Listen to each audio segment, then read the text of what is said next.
Ako po pala si Catherine Aguirre, taga Santa Maria, Bawani, Batangas. At ito naman po si Ariela Joy Aguirre po, anak ko po. 9 years old na po siya ngayon. Pinuntan po namin siya sa NICU. Naawa po ako kasi kalbong-kalbo, namumutla, nagsusuka siya. Pag kasi ooperahan ulit, medyo risky na daw po. Doon po namin nakilala si Dr. Jimilyn Fernandez. Napakabait niya po, wala po kaming masabi. I'm Dr. Janie Fernandez Ramos, a radiation oncologist at Asian Hospital and Medical Center. I can remember, ang liit pa ni Ariela and she was parang limping, I think, on the left side. Umabot din po ng 30 session po niya yun. Nag-MRI kami. Sabi ko, Doc, may nakita po kasi ulit na nabukol po sa kaliwang party naman po. Sabi, Mami, ako pong bahala sa inyo. May nagla-launching daw pong si Sideburn Knife. Napakaganda po nun. It was very fulfilling because finally, no, we can have this machine na very advanced, can give a new hope, no, for our cancer patients. Sabi ko, Lord, napakabuti niyo po talaga. Hindi man kayo direct mismo tumulong sa amin, pero may tao po kayong binigay sa amin na naging instrumento po. Very focused.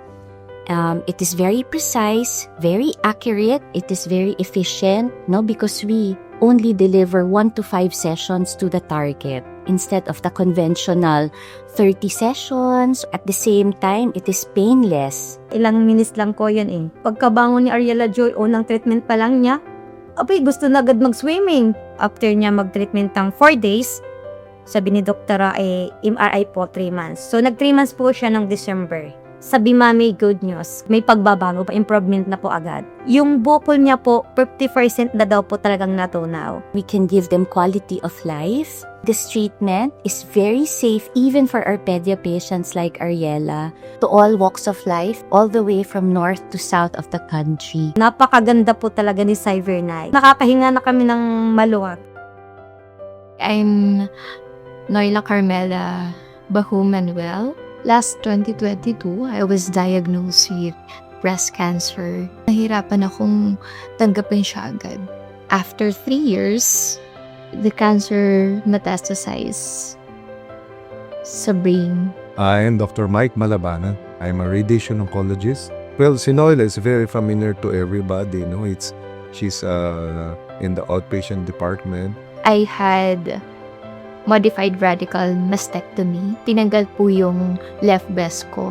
I had a craniotomy.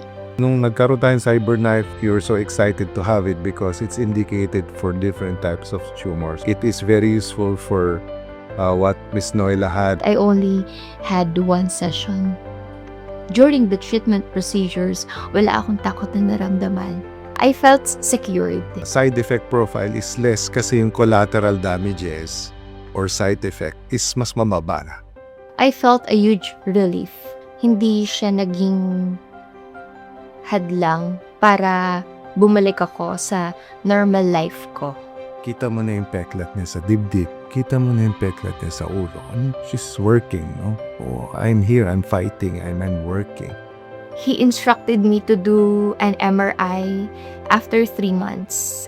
It came up with a very, very good result. 50% yung na-reduce dun sa size ng tumor. I am very proud of the teamwork that we are doing here in Asian Hospital. Para sa inyo, sa inyong pamilya, anak, asawa.